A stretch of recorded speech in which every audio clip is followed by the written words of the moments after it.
This is the Tech Podcast Network. If it's tech, it's here. Ladies and gentlemen, boys and girls, geeks of all ages, welcome to another episode of Geek Smack, episode number 257, for your viewing consumption, your viewing pleasure, and your viewing viewage.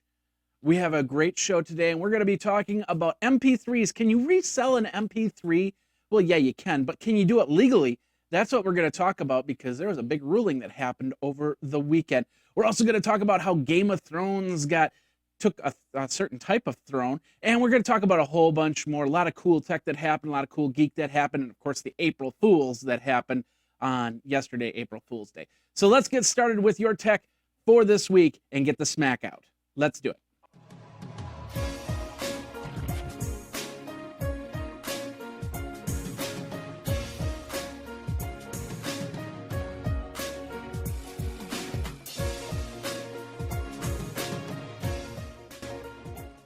Ladies and gentlemen, boys and girls, geeks of all ages, Jeffrey Powers here. Welcome to the show we call Geek Smack, the show where we smack the geek out of you like, I don't know, smack the geek. What do you think of the new shirt? Hey, let's back up a second. Let's go to this scene.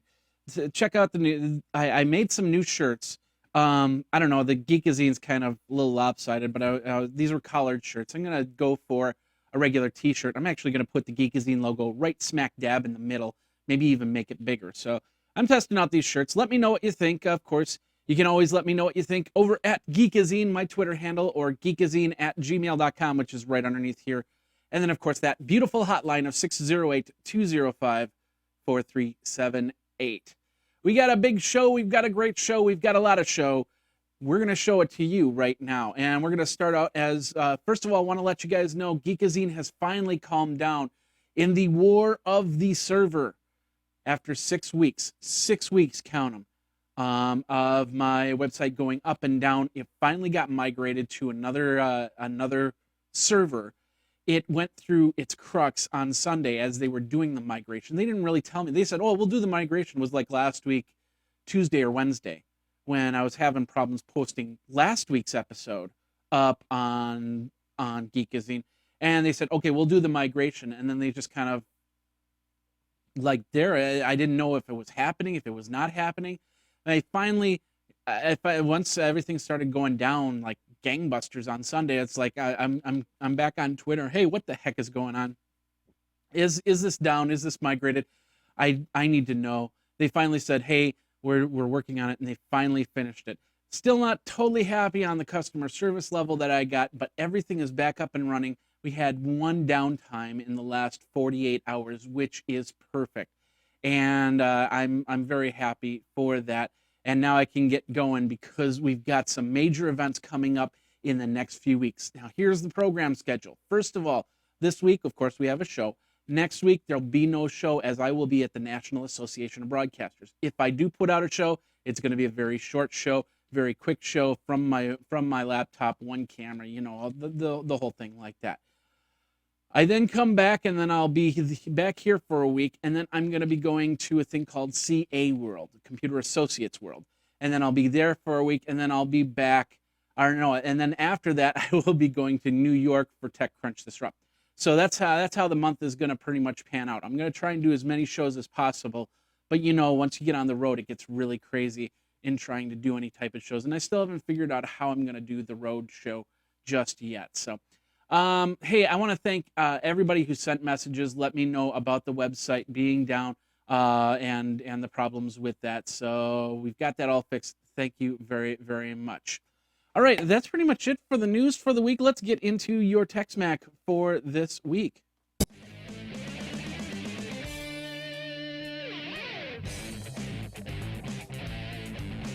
And of course, this episode, for the first part of Tech Smack, is brought to you by our friends over at Dyn.com, Dyn for DNS, where they ask, hey, do you want faster internet? We talk about enterprise level DNS, we talk about small, medium business, putting it on your website, but you know, there is a way for consumers to actually use Dyn and make their internet faster and create portals. So like for instance, let's say you're like me and you're on travel, you're going to Las Vegas, you're going to New York, and then you're in your hotel and you're just trying to get some work done. You want to turn on TV, there's nothing on. Well, you know, I have DVR'd everything that I was planning to watch when I get back. Well, you know, I could set up a portal using Dine's free service and actually set up a portal with my DVR, and then I can actually watch the shows that I recorded on my DVR at home through the internet connection. Or maybe I have a webcam, the family is gone to Disney World or something like that, and you want to make sure that the house looks proper and nobody's broken into it or anything like that. So you go up to Dine to your portal, and then you can actually look through a webcam that you set up through that portal through the DNS. Setting it up is very easy. Of course, they've got customer support that will help you with all of that. And then, of course, if you do have a web page, there's great services for Dine DNS for your web page, for your enterprise server. Companies like Netflix and Twitter, they all have this service running for them. And then, of course, if you want to run any type of email campaign, they've got a lot of great features like global traffic management, load balancing, active failover. They do it for over 4 million customers. Like I said, Twitter, Zappos, Netflix, major players as well. Check it out yourself. Get yourself fast internet. Get yourself better internet, I like to say, because you can hook up portals for your DVR and your webcam and other things like that by going over to dyn.com. That's dyn.com/podcast30 to find out more. If you're ready to check out, use that promo code podcast30 at checkout for 30% off whatever you're buying. That's over at dyn.com, promo code podcast30. All right, let's get into your tech news for today. Let me switch over here really quick. Where are we? There we are. All right, let's start over at the sister site, Geekazine. Of course, April Fools happened the day before, and a lot of April Fools hijinks happened as well. And what was your favorite one? Did you have any one that you just really said, this is just amazing? I think the one thing I noticed is ThinkGeek always seems to put out items that could possibly be actual products. Like, for instance, the Eye of Sauron, which is, if you follow Lord of the Rings, you know what the Eye of Sauron is. So it's a big eye on top of a big mountain, or hill. Yeah, it's a mountaintop. And it was a table lamp, and it was $300. I don't know if I'd pay $300 for an Eye of Sauron lamp. Maybe some people would, but what it looked like a product that they could say, oh yeah, let's produce this. This got a lot of feedback. Let's do it. The year before they did the iPad Hungry Hippos, and the year before that was iCade, which actually became a product. So I think that ThinkGeek actually uses April Fools to test out the market for the products that they could be putting out. And that's pretty ingenious of them. But in the meantime, there's a lot of people that have done some other things, like, for instance, Roku came out with the streaming shades, which I thought was pretty cool. There were a lot of cat ones, the U.S. Army cat recruits, and there was one with Sony. Now, this was kind of sad. Sony did headphones for cats, but last year, April Fools, somebody else did headphones for cats. It was like Dr. Phoniicious or something like that. It's a headphone for cats. So they kind of repeated it, and so I kind of slapped Sony on that one. Of course, Google, they had their Street View circa 1920s. They had their Google Maps, like a treasure map. They had Gmail Blue. Now, the interesting thing about Gmail Blue is today is World Autism Awareness Day.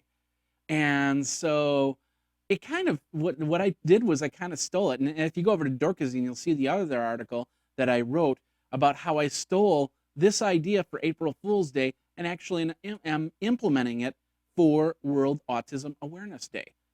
So if you go over to Geekazine right now, you'll actually see that. I'm going to keep it up for a couple days. Same thing on Geekazine. You'll go to Geekazine. You'll see the background is the World Autism Day logo, and of course, it looks exactly the same except for the background.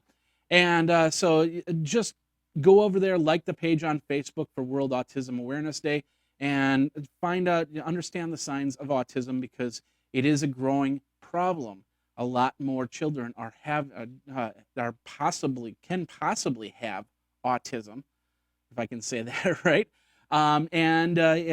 It's a growing epidemic, and a lot of doctors are not sure why it's growing, and we want to, of course, research it. So check it all out over at Geekazine.com. Let's move on from here. As we go over to Ars Technica, Amazon they have their cloud drive. It's about a couple years old. They've created some new features to it, and so they're actually realizing that this can actually be more of a Dropbox than they've ever been able to do before. They've added the new system. It's called instant update to their system file sync. Excuse me. But basically, so you have a program on your laptop like you would with Dropbox, and then it would update the files that you put into that folder and put it up onto their cloud drive. So now they're becoming more of a Dropbox competitor with their cloud drive, and it's pretty cool because I really like how Amazon's cloud drive is set up. And of course, it works with my music, so I can have my music on there. Anything that I purchase from Amazon will not be added to the size of the box. So, like if I have 5 GB and I buy a movie that's a gigabyte in size, they're not going to count it against that 5 GB. Or if I have 5,000 songs that I bought through Amazon, they're not going to count that against the 5 GB. So it grows in different ways, and I really like that option. So I'm thinking of actually getting rid of I'll have Dropbox in its free form, because I have a lot of customers that throw stuff through Dropbox. Can't change that. But I'll probably be switching to Cloud Drive and actually get 20 GB of Cloud Drive and use it that way. So what will you do? Will you make the switch to Cloud Drive? Do you like Dropbox? Do you not want to switch at all? Let me know. Twitter me over at Geekazine. Of course, geekazine@gmail.com. All right, let's move on from there. Facebook is planning a mobile phone takeover. You know, last year they were going, oh, no, we're not doing a Facebook phone. We're not going to do a Facebook phone. And technically, they're not doing a Facebook phone. What they're doing is they're putting Facebook more into the interface. Now, iPhone 5, back in September, one of the things that in the iOS 6 operating system, they integrated Facebook more into the phone, so you can use it a little bit better with Facebook. Now they're doing that with Android, so they can use all the features of Android's phone to their program, so you can take better pictures and you can take better video and instantly post it up to Facebook, which is pretty interesting. And of course, HTC is the first one that is going to do this, and they're going to call it a Facebook phone, but it's not really a Facebook phone. Samsung has talked about how they're planning on integrating this new code into their Android phones. So you're going to see this on a span of new phones. Now, what this means to Apple, I mean, they just, back in September, like I said, they pretty much partnered with Facebook on this. Now Facebook is going to do that with Android. Does that put a thorn in Apple's side? We'll see what happens, and we'll see how these integrations start to really work in. Of course, the new Facebook first phone, or whatever you want to call it, is going to be coming out very soon. I don't think there's a release date just yet. Of course, all the pictures that we've seen so far have been leaked pictures. So if you want to check out more on this, go over to the telegraph.co.uk, which is where we have it linked. Of course, go over to Geekazine, go over to the show notes, and click on there, and of course, you'll go and you'll get all that stuff from there. And everything you can find that you need to find for this show is on geekazine.com. Go over there, subscribe via iTunes, subscribe via the RSS reader. The links are all on the top right-hand corner, so you can get all of Geekazine's great content, including Geekazine's Geek Smack, iPad 365, and even the Day in Tech History, which is over at dayintechhistory.com. All right, let's get back into the tech news here. AT&T is getting ready to do HD voice. And in order, I guess what they have to do is they have to use LTE to make the voice HD. I guess you can't use a regular cellular connection. So in order for you to do this, that I want to make it very clear that it's going to be using up LTE. So if you have a limited plan, using HD voice will affect your LTE plan. So, but the Senior Vice President Chris Rohn announced, I think that's how you pronounce it, Reen announced at News Venture Beat Mobile Summit in California. They are confirming that the technology would be introduced as the company starts running or routing voice calls over the LTE network. That's the other thing that you have to be aware of. Your LTE is going to be taking a lot of the regular cellular service and putting it over there because it's faster to get voice messages across. And of course, they can charge you more because you're going to be using up your LTE caps, your bandwidth caps, a little bit faster. So we'll see what happens. Maybe they'll raise the caps because of that.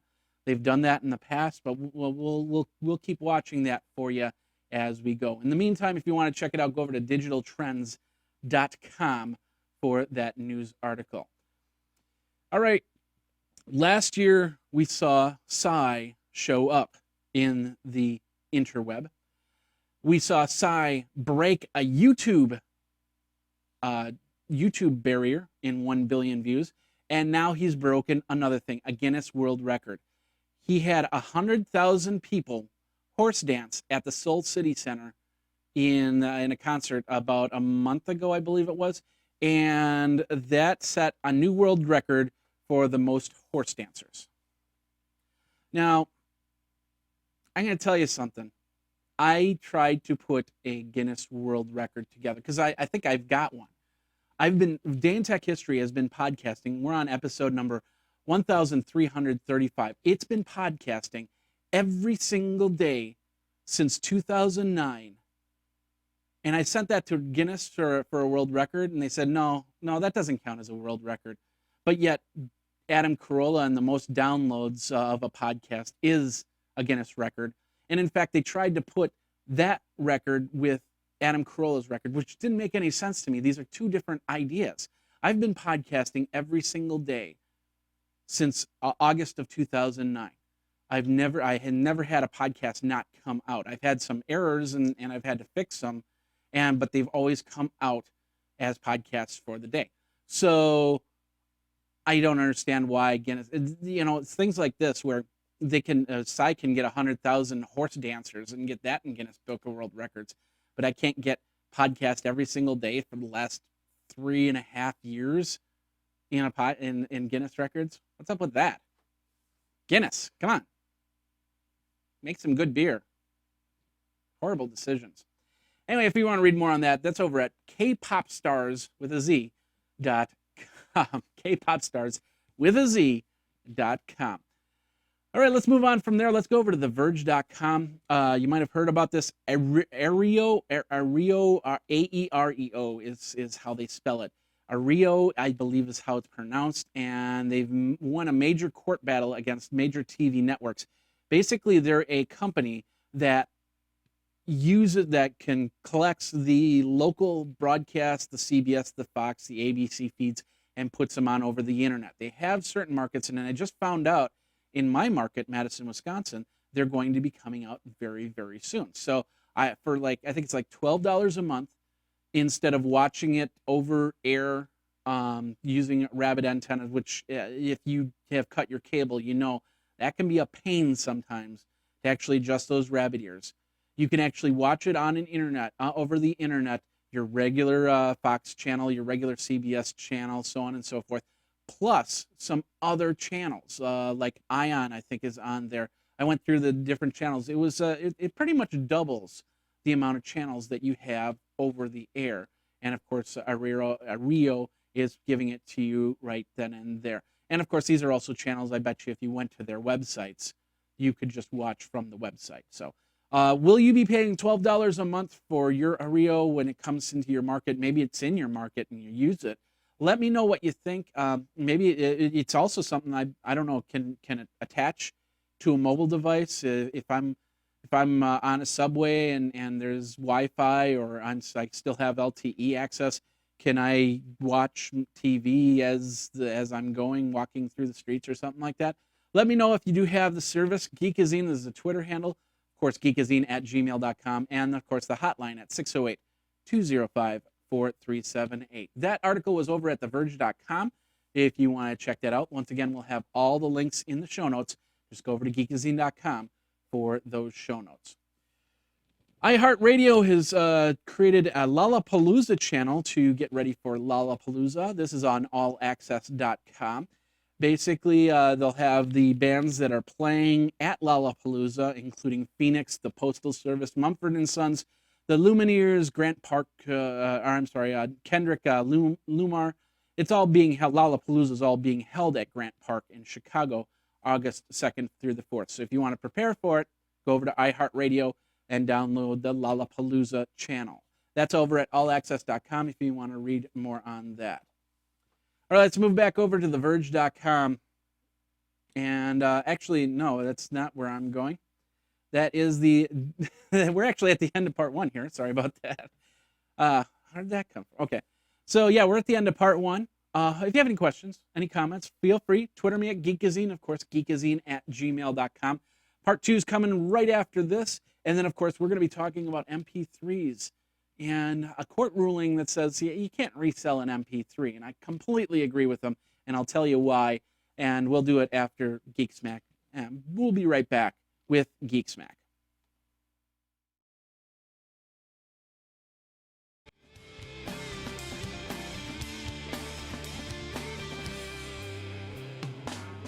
And of course, Geek Smack is brought to you by our friends over at GoToMeeting, Citrix and GoToMeeting, where your entire team can get together. You know how amazing that is to make that accomplishment happen?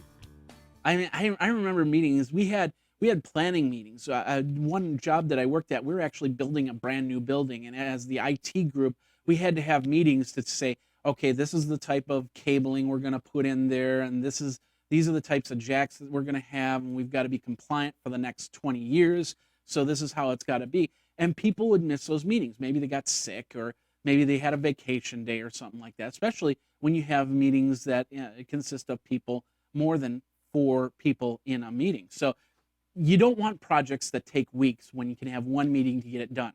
You don't want decisions that can take months when you can have one meeting to get everything done. Gathering everyone together from different locations can be time-consuming, expensive, and almost impossible. That's why I use GoToMeeting with HD Faces. It makes my job easy, my team's easy to get together, to meet, to get things done, and to implement what we need to do. And whenever you need to, no matter how far people are away, as long as they have their PC, their Mac, smartphone, or iPad, they can join up on a meeting and be part of the meeting. With GoToMeeting, you can share that same screen so you can be on the same page, and with the built-in HD video conferencing, it makes it easier for online meetings to be like you're in the same room. Plus, it's simple. Like I said, Mac, PC, smartphone, or tablet, you can join a meeting, but you can create a meeting and present on a meeting using your iPad as well as the Mac and PC, which is great for those of us who need to be more on the go. We can use our iPads now to start a meeting and get people in, and of course pass off the baton to somebody else so they can present. Check it out. I've been using it for over almost 5. Yeah, I think it's 5 years now, and I've had meeting upon meeting. I've made lots of cash off of that simply because of the fact that I have smart meetings. You should have smart meetings too. Try GoToMeeting free for 30 days. Put this into your business toolbox. Don't wait for the special offer. Visit GoToMeeting.com. Click that Try It Free Now button. That's that orange button. And enter in the promo code PODCAST. Remember the promo code PODCAST for a 30-day free trial of GoToMeeting by Citrix, where meeting is believing. All right, let's get back into the show so we can get you on your steady way. We're going to start over at Wired.com. Amazon, now we've heard so many negative things about Amazon, but here's a positive thing. Amazon might be saving the U.S. Postal Service. Now, there's a report that came out that basically said that even though snail mail, regular letters, are down, packages seem to be growing. The distribution of packages through the mail seem to be up. And that's because of things like Amazon, who have the 2-day Prime. In fact, I ordered something. There's a microphone sitting over there that I have to review for howtorecordpodcasts.com. And I ordered it on Sunday, and I got it. No, actually, I ordered it on Saturday, and I got it on Monday. And so you can't go wrong with something like that. And if they put together a good contract, Amazon could be giving the money, or giving money to the U.S. Postal Service, which desperately needs it. And you know, I don't know if you know everything about what the U.S. Postal Service has to go through, but there's a lot of red tape that they have that basically they lose money for certain things. I don't know. I haven't read up on all of it, but I've heard about how that works and how the government will take money from the U.S. Postal Service if they don't reach a certain quota or something like that. Now, this is so this means that somebody like Amazon can reinfuse them so they can meet their quotas, so they don't get penalized, so we can still have regular mail service on a Saturday. And I think that's pretty cool. So if you want to check out more on it, go over to wired.com. If you have any questions on it, or if you want to comment on it, feel free. Geekazine is the Twitter handle, and of course, geekazine@gmail.com is the email address. You can also comment on the Google Plus page over at Geekazine, and then of course the Facebook page is also Geekazine.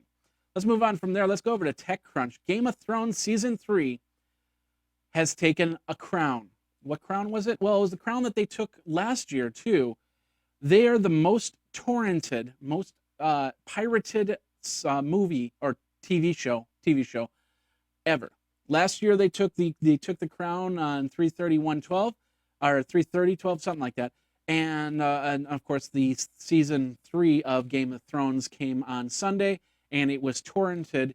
They had about 4.4 million viewers on 9 p.m. on Sunday, and then of course the torrent audience started. And it was where is this?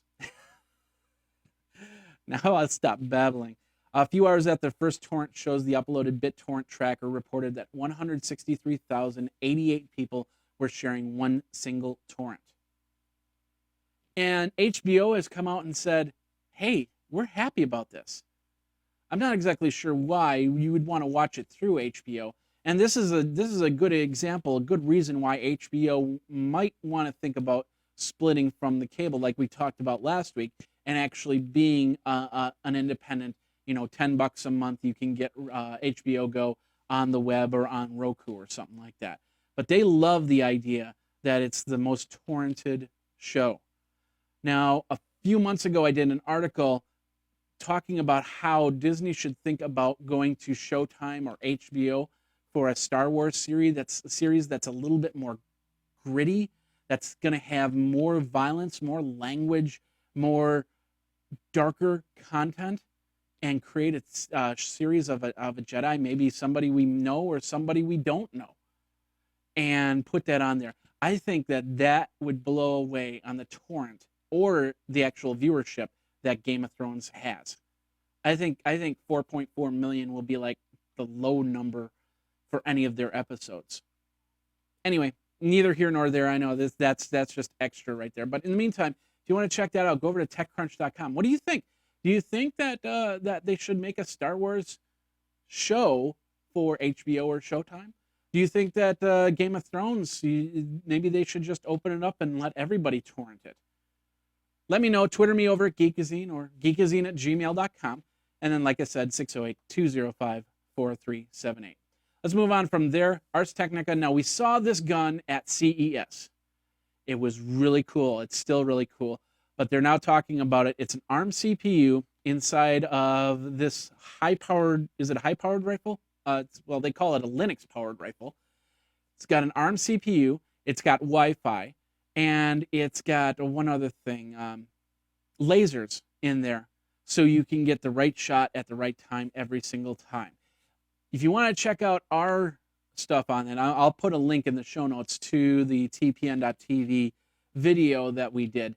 But this is actually pretty impressive. Now, some of you probably not gun enthusiasts, and that's understandable. I'm not a gun enthusiast myself. But I never thought that they'd put technology like computer chips and stuff like that into guns. It just never really crossed my mind until I saw it. And the fact that you can actually use your iPad as a sight for the gun, so it can help track and tell you when that target is in range, whether it be a deer or something else. And it's pretty amazing, even though the impact is it is a gun, and you might be against guns, and we won't get into that whole argument, of course, but the technology aspect of it is pretty cool, I think. So anyway, if you want to check it out, go over to arstechnica.com. Once again, we'll have the link in the show notes. All right, there's a study that found that phablets are a fad. What the heck is a phablet, you might be asking? Well, a phablet is basically an oversized smartphone, like the Galaxy Note. And it's about twice the screen size. It looks really big. I have a friend, she just got one of those, and it looks super big. And I think to myself, I can never put that up to my ear. But a lot of people don't. They leave it in their pocket. They put their Bluetooth on. Maybe once Google Glass comes out, they'll have that on, and then they'll leave their smartphone in there, or their phablet, as we're calling it, in their pockets. So there's a lot of people that are saying that phablets are a fad, and there was an article that came out that actually showed, it's not doing as well as some of the creators want it to be. So we've got an article here that shows the distribution of device models, the active users, and sessions by form factor here. So a small phone is the blue, the gray area is medium-sized phone, which is 3.5 to 4.9 inches. A phablet is the gray, that's the 2%. And then, of course, small tablets, 7 inches, are orange. And then the dark blue is the full-size tablet, 8.5, like an iPad or something like that. So they're actually using 7% of device models are using iPad as an actual phone, and that's pretty impressive. So, but the real question is, is a phablet a fad, or are people just trying to figure out where the phablet is going to come in their device usage? I know a lot of people that like the idea of the bigger screens, so they don't have to carry their tablet and they don't have to carry a smartphone at the same time. And I've said this before, within the next 2 years, we're going to have 2 mobile devices on us at all times. 2. And a phablet could actually turn that back into 1. So we'll see what happens. I think this is way too early in this game, because the bigger screen phones came out not even a year ago. So it takes 3-4 years for something to really start to culminate, and people start to figure out ways to use them. So we'll see what happens. If you want to check this out, the article is over at ubergizmo.com. All right, let's move on from there. CNET is where we go. There we go. Kindle, speaking of tablets and phablets, Kindle Fire HD 8.9 LTE is coming to AT&T, lots of acronyms, on April 5th. April 5th, you can actually get the Kindle Fire 8.9. The price of the Kindle Fire will be $399 with a 2-year contract. I think it's $10 a month to add service to the Kindle Fire, but you'll have LTE service, and I'm guessing there's going to be like a 2 or 3 gigabyte cap or something like that. I'm sorry, it's $399.99 on its own, and if you buy it with a 2-year contract, you'll get $50 back. So it's something like $249.99 with the AT&T contract. So you'll be able to do, and of course the 1-year data package, you'll have 250 megabytes per month for a $50 fee. So basically you're paying $50 a month plus, I thought it was $10 a month. The plan started $10 a month, but the regular plan is $50. There we go. Now I got it all down there.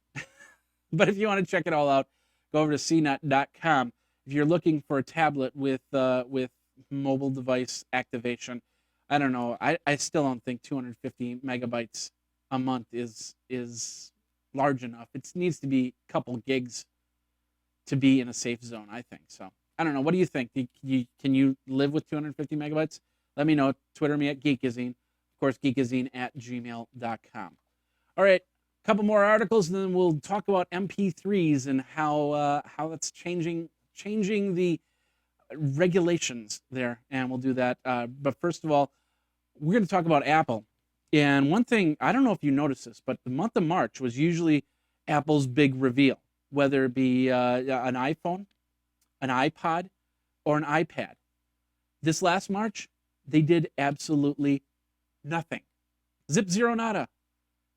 And a lot of people are wondering what the heck is going on. They're wondering if that was a good idea. I'm thinking that Apple's aligning their stuff more towards the Christmas market, where revenues will start to really show. If you announce, like in October, if you announce a new iPad, then people will gear up to buy a new iPad for Christmas time, which is the best time to actually sell something. If you announce it in March or January, then and put it out in March or April, then it doesn't have that appeal come Christmas time. Although you can create an alternate market, like maybe Easter. I don't know if you've been noticing this, but a lot of companies have been doing Black Friday sales. They did one before Easter. They did one before, I think, St. Patrick's Day. I saw an ad for one of those. So they're trying to find new ways to get in the market. Well, Apple is just saying, hey, let's just give them what they need to give as Christmas gifts, and we'll make money doing that. So at least that's my idea of what they're doing with it, because it doesn't make any sense otherwise, because this is literally the first year that they haven't introduced a product for March. So what are your thoughts on it? Do you think that Apple's doing the right thing and waiting a little bit longer? Maybe they're going to talk about it in June for a September release or October release, or maybe did they drop the ball on this whole thing? Let me know. Twitter me over at Geekazine. And let me know. All right, last part here, and this is actually pretty cool. I'm not going to show you the gory stuff. Don't worry about this. But there was a man who actually had a tumor on the left side of his face. And in order for them to get rid of the tumor, they actually I saw the picture, literally, I'm outlining where the hole is. You can actually see his tongue on the side. And like I said, I'm not going to show you that picture. But I am going to show you this.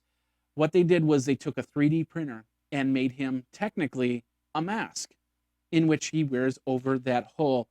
And this is what he looks like now.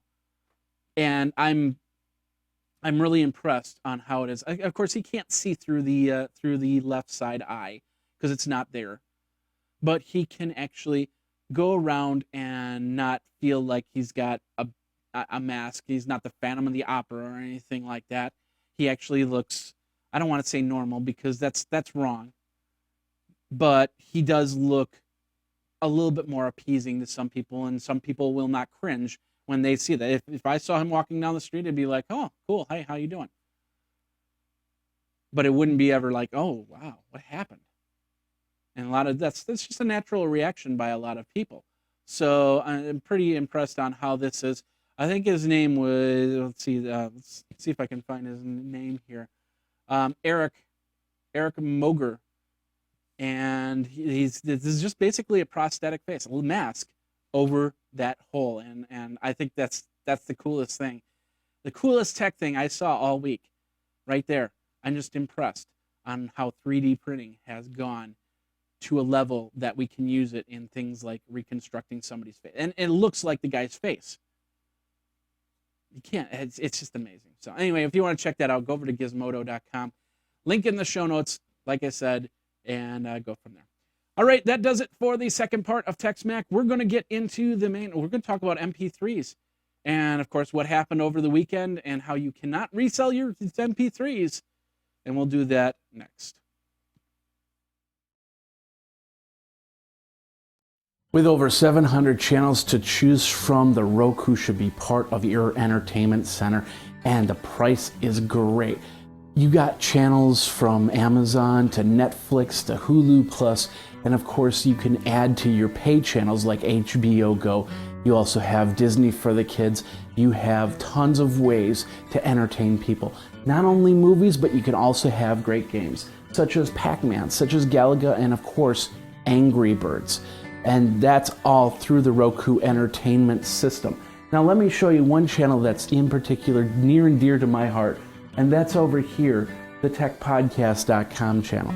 If you go to the techpodcast.com channel, you go into the video and you go into tech news, you will find not only iPad 365, but Geekazine's special media feed, and then of course the show Geek Smack, all on your Roku right there. So check it out. Prices start at $50 to no more than $100 for all this great entertainment. Do that by going over to geekazine.com/Roku. That's geekazine.com/Roku to get yourself a Roku player and start watching movies, start watching content, and start playing Angry Birds. Over at geekazine.com/Roku.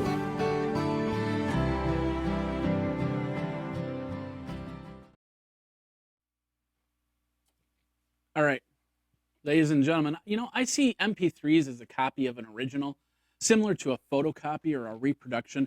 I also see it like one of those things, you get it and you look on the side of the product and it says not for resale, maybe like a package of water or something like that, not for individual resale or not for resale, maybe because it's a promotional item that you might get at a store or something like that. That little label basically tells you that you bought this item. You should call and report if an establishment sells that item to you separately. Now, that's how I see MP3s. Now, there's other things, like for instance, a reprint of a Van Gogh or a Salvador Dali or something like that. You can actually buy that artwork, and you can buy it legally. But you're still buying a tangible item and possibly even licensed item, which MP3s can never be. Now, there's a company called ReDigi that started reselling digital copies of music for 49 cents a song, as opposed to iTunes, which was either 99 cents or $1.29, depending on the music that you purchase. They structured their business around what's called the first sale doctrine, which basically said, once you buy an item, you can resell it without the creator's permission or any royalties going back to the creator. Now, and that was meant more, probably for more tangible items like buying a record or buying a computer or buying computer software or something like that. So the question is, even if an MP3 contains a DRM tag to it, is the MP3 still able to be resold? Now, we've seen this in computer software. Courts ruled that the resale of software and that adjoining license, which was basically the caveat on the first sale, you could sell the software, but you technically cannot sell the license or resell the license. That got around the first sale doctrine. With MP3s, we can still crack and remove any type of DRM that's attached to it. Can we add it too? Well, just like with any software, there can be holes that allow people to do so. While not too many people are putting DRM into their MP3s, we know that it could happen. And somebody could turn around and put together a DRM package once they find a hole, and then all of a sudden you're buying a non-DRM copy that's using an exploit, and then they're making 49 cents a person on that copy of the song, where all of a sudden you're listening to it, and then 3 days down the road they patch the problem, and then next thing you know, that song, you can't play that song because it's got the right DRM to it. So I don't know, if you sold an iPod for the price of the iPod loaded with MP3 files on eBay, your listing basically goes down. So let's say if an iPod's going for $100 and you put $500 worth of music on it, you cannot sell your iPod for $600.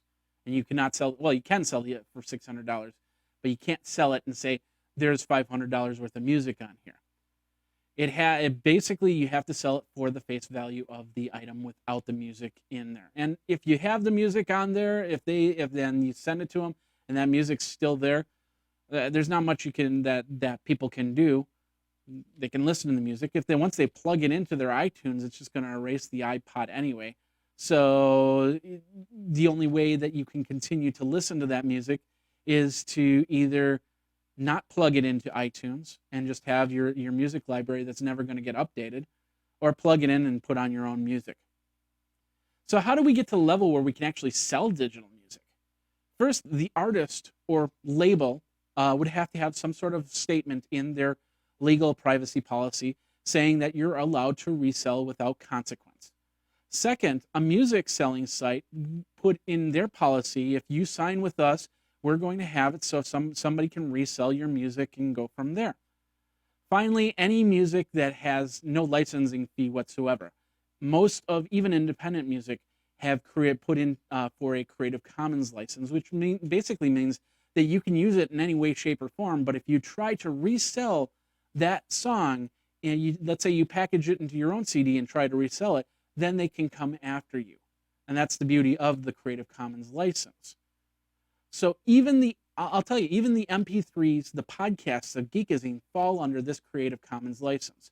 You can take my podcast, you can remix parts of my podcast for your show, you can send them off to your friends, But if you start charging, if you start selling my podcasts to people for whatever the price, then you better be bringing me a royalty check, because that's part of my Creative Commons license. The bottom line, though, is you buy music legally. Give the artist their fair due if you like their music. I know, I'm a musician myself. I don't have songs out there for sale. I could. I have some royalty-free music that you can download. But once again, if you tried to bundle it and sell it, I have a Creative Commons license for it, and I can go after you for royalties. I think that's the way it should be. I think that it's important that we understand that MP3s are copies of originals.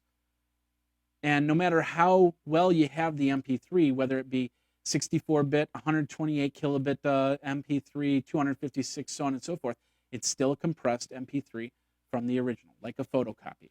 So, what are your thoughts on it? Do you think that you should be able to resell your MP3s? What about your movies? We haven't even touched the movie genre yet. But let me know. Twitter me over at Geekazine. Of course, geekazine@gmail.com is the email address. And then, of course, the hotline, 608-205-4378. All right, ladies and gentlemen, boys and girls, geeks of all ages, that does bring us to the end of part 3 and the end of the show. Thank you very much for watching. Once again, the program note is that next week I'll be at NAB. We'll see if I can get a show out or not.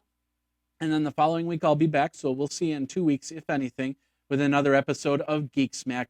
And in the meantime, go over to Geekazine.com, subscribe via iTunes, via the RSS feed, wherever you want to have your podcasts downloaded in audio format and in video format.